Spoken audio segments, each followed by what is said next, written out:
Generally speaking, and surveys reflect this, and common sense reflects this, women tend to be happier raising a family than working in the widget factory. Generally speaking, generally. You should drop out, according to Michael. No, not at all times. I'm not saying women should get married at like 12 or drop out of school or something, Michael is saying that you shouldn't pursue an occupation. You'd be happier being a wife. She's totally misstating what I said. I mean, no. You explained that women are happier being mothers, so they should stick to being mothers, right? This is a very young, lovely woman. I mean, she might not amount Mr. Right. Can you answer the question? I am answering the question. Okay. I don't think women should get married, right when they pop out of the womb. I mean, there are other things to do. They go to school. They can work jobs for a while. Let me be clear. So before I have a family, I'm allowed to have a job, but then once I have a family, I'm not allowed anymore. No, you're allowed. It just probably will not make you quite as happy as raising a family.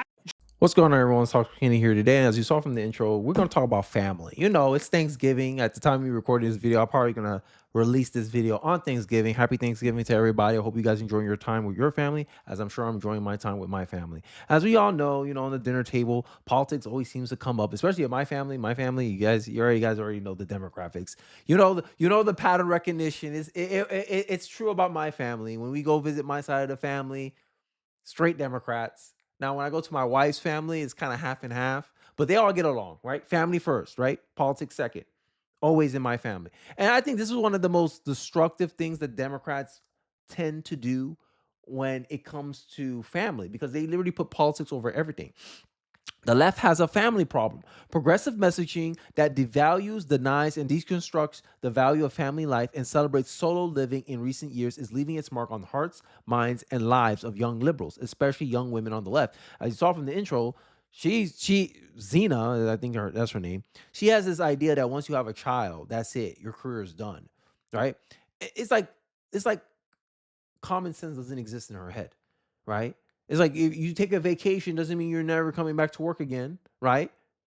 And it's the same concept here. Many working moms, they find, hey, what's more fulfilling?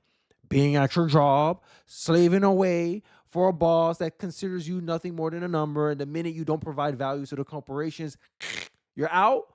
Or your young one that loves you and appreciates you for everything you do, always remember you. You find fulfillment in seeing them grow. What you find out more fulfilling? When you get old, they're not going to forget about you. They'll probably be the last people you see. But not your corporate job, though. Your corporate job, you're just a number. Your child's your child. That's forever. To the day you die. And liberal women are taught to put a career over their family. And this is where it goes to this. It goes into the same line of thinking about how they treat their family. People that raised you, were a part of your upbringing, and you just cut them out because they see a different approach to solving the issues and problems in our country, because you believe what they believe in is morally irreprehensible, right? But us conservatives, we see a lot of things that liberals believe in, like abortion. That's morally irreprehensible to me, but I see hang around my family members that believe in that stuff. Right? I don't hold it against them, but liberals, and this is the funny part about these liberals and their purity test, that the things that they disown their family over, if you look at the issue, you're like, that's a stupid thing to disown your family over. That's just me, honestly, right? But, without further ado, I digress. I want to focus more on this bar fight concept that Michael Knowles has been starting. I think it's an interesting concept. I think it's way better than the Jubilees 20 versus 1. I can't really watch those videos. Those names, to me, I don't know. But I think this format is a lot better, and it's a lot more entertaining. This is a hostile crowd. Mike Knowles is outnumbered on it to make it kind of fair. But I want to play a clip or a segment of this, because I think a lot of people, especially if have my political sensibilities, you can relate to a lot of the things that Michael Knowles is complaining about when it comes to liberals disowning their family, and also some facts to be dropped along in there as well. Let's take a look. Ears still ringing from this side. I think Thanksgiving won this round. Okay, Thanksgiving. It's too bad. Maybe in a bonus round or something we can get back to one of those. Okay. It's very, very frustrating. We've all seen it anecdotally. The libs want to pick fights at Thanksgiving. Sometimes they don't want to show up to Thanksgiving. And sometimes they want to disinvite you from Thanksgiving. This is backed up by empirical data. There's a study came out, I think it was Deseret News, said that 40% of Kamala voters would disown a family member over politics. That is compared to only 11% of Trump voters. Then there was a survey from the American Enterprise Institute showed that 23% of very liberal respondents have, in fact, disowned family over political views, compared to just 9% of very conservative respondents. There was one final number comes out of, I think it was the Skeptic Research Center, said that liberals across all ages are more likely than conservatives, much more likely actually, to disown friends and family over politics. And I think that's mean and nasty and wrong. And listen, if I'm willing to have Thanksgiving with my liberal relatives, they should have Thanksgiving with me. Do you disagree? Interesting. I would say I definitely disagree, Michael, and I think it's because libs have a lot more to disown family members about. I mean, when we look at what the president is doing at our borders, as well as how we're treating, immigrants in this country, I think it's pretty clear that, there's something humane and immoral that's going on. I think that's what's mean and nasty. So, Okay, just on that point, I'm looking forward to talking at Thanksgiving with my relatives about why their king is still covering up the Epstein files. right. So I'm Look, he's not I don't know king if yet. it's- We're working on I it, don't but know he's if not it's- king yet. I don't know if it's gonna ruin Thanksgiving, but like she said, if you're the one supporting the guy who's covering for one of the greatest pedophile rings ever, then yeah, that would be more disown over than what? Okay, for so being on that liberal. point, he did just sign a bill with almost unanimous support in Congress to release all the Epstein files. With we'll get to that. exceptions We'll get to that in a on moment. purpose, he won't. I think so. You'd be willing to talk to your conservative friends. Of course. Okay, so then, really, to Zena's point, I guess you say, look, we have a lot more reason to disown conservatives because we find their policies and their desires morally objectionable. But think about it the other way. You support abortion, I take it. Yeah, before I would say second trimester, yeah. Okay, so from my perspective, as a conservative, as a Christian, I don't support abortion. I think it's really bad. I think it's killing babies. I think even the fact that you would put some limits on abortion suggests you might consider that at least at some point too. So I am perfectly willing to sit down with friends and family members of mine who I think cares? support. We're sitting down right now. What's the point? Okay, right. liberals might be too sensitive. I agree. And I don't know. I find this discussion really interesting, right? We know we've talked about family and careers, but it is this solo living, is this very self-centered like way of the view, a way of life, or a point of view that the liberals tend to have, is that everything's about their convenience, what it takes from them, how they're feeling, how they're viewing the issues, right? And they're not used to thinking themselves like as secondary. And I think that someone's mentioned something very like I found this very like insightful, is that people mention when you become a parent, that's the first time in your life you really like don't consider only your interests, right? With your brother you can be like, oh, that's my bro, but you kind of look at more for what's in it for you and how it hurts you, how it harms you. But when you have a child, it's like it's hard to really describe, but I think one way you can describe it is that you no longer only worry about your interest. You worry about how it could affect a child's interest, because a child doesn't have all its conclusions yet.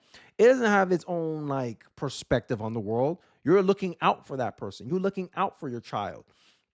And I think that's level of maturity that I think gravitates, like, this is why they say that the day you become a parent, you'll become more conservative, right? And I honestly believe that, because the abortion issue, you can say that because you're not a parent. And, there's some liberal women that are parents that they believe they have the right to wholesale slaughter their child. But to me, I'm like, you don't have that right? The left will cry day and night that parents should have limitations over the authority they have over their children. But at the same breath, liberals are arguing that women should be allowed to kill their kids, essentially, kill their offspring, no matter what they want to call it. They want to call their offspring a child, they can call it a child. They want to call their offspring a baby, they can call it a baby. If they want to call their offsprings a clump of cells, they'll call it a clump of cells. Anything to dehumanize their offspring. But end of the day, in my estimation, it's a mother's duty to look out for her child. And some people, the leftists will die on this hill. But I think that if you're looking at the issues, this is something that, do you believe in human rights or you don't? But I digress. I think I'm going on a rant here, but I don't know. I just think a lot of their policies, it kind of lines up why they have such a lack of values for family. And I think abortion is one of the central part of that. But I digress. Let's get back into this clip. Who I think cares? support. We're sitting down right now. What's the point? Okay, right. liberals might be too sensitive. I agree. So We're you talking agree now. with me? So it's you and me against Zena. Hold No, on. Zena's with me. Wait, No, you guys wait, are Michael, opposite sides of it. Michael, No, we're trying to stand up. to We're trying finish to my stand point. up for our Michael, you fellow made liberals. the point They have- towards me, right? So you want me to respond, right? Yeah, well, Yeah. just to finish my point, Zena, Right. I'm willing to sit down, and conservatives are willing to sit down with liberal family members who we believe, correctly, support the wholesale slaughter of infants to the tune of 70 million a year.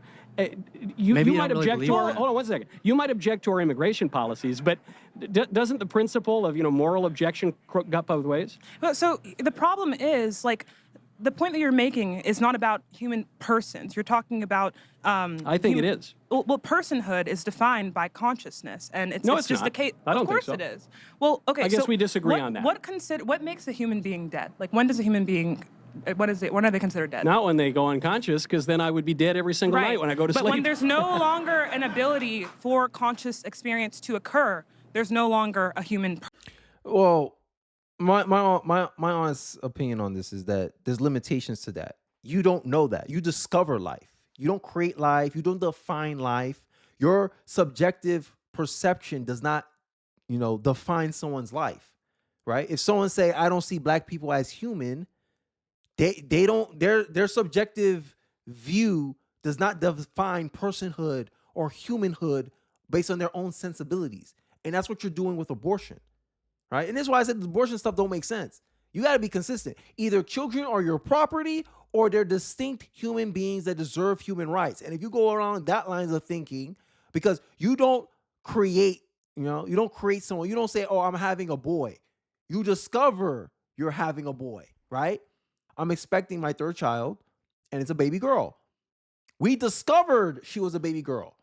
But from conception, her gender was already decided. How the blueprint was already set forth for the rest of her life, how she's going to turn out. And because of my subjective opinion, we should abort her.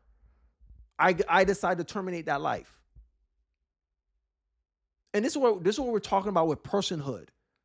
This is the dehumanizing language that I'm talking about. And I believe, okay, if you're going to get mad, if you want to disown family members, because I believe that people who broke the law to come into this country should be deported back to their country of origin, and you call that inhumane, but not killing a child, deciding the life of another human being is not worth living based on your own purview, isn't morally irreprehensible. How is that not any different than slavery?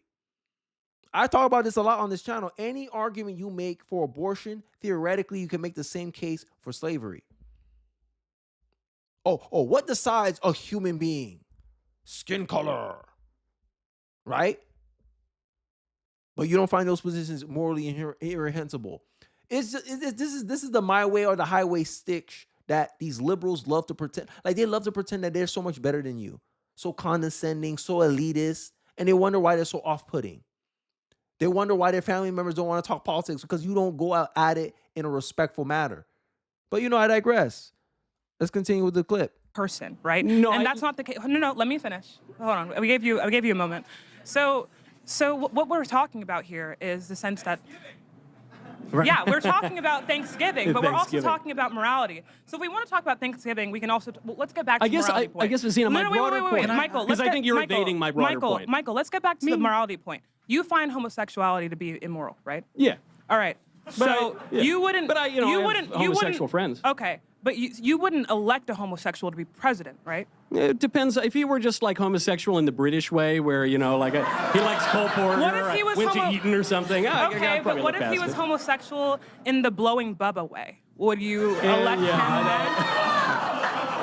I don't think interested. Donald Trump is Bill Clinton's type. I don't know. We know a lot about Bill Clinton's preferences. No, but Epstein seemed to think so, and in the legal documents that are being reviewed I don't right now in trust litigation. Jeffrey Epstein, I guess. Okay, this is my problem, right? Morally irreprehensible. Oh, I want to cut off my family over this morally irreprehensible thing. But you believing the word of a child sex trafficker, essentially. A child pedo, Jeffrey Epstein. You taking his word for it, but you're the one who want to judge people on their character. Make it make sense. And I just find it so like baffling. I'm like, wow, you're so mad about this, right? We're talking about Thanksgiving, and you in a whole other sidebar debate about abortion, which Michael did bring up, but he was making a point that if you find more, like you're comparing immigration, mass deportation to abortion, which one is more justified in cutting your family members off? Oh, you don't think babies are human? You think what defines a human is their location. If they're in the womb, they're not human. If they're outside of the womb, they are human. But at the same time, there's laws that if you kill a pregnant woman, it's considered double homicide, even though the baby's in the womb. But at the same time, you don't want to acknowledge the baby in the womb as a human, right? When you go up to a pregnant woman, right? My wife's pregnant.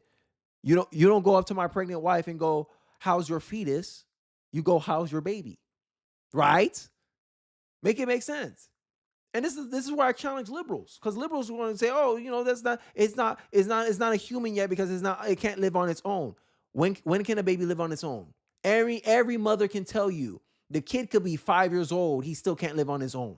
They cannot fend for themselves. There's 13-year-olds that can't fend for themselves. So are they not viable because they can't sustain themselves without? Oh, you know what we mean, kid. We mean they can't eat or feed themselves. Kids still can't feed themselves.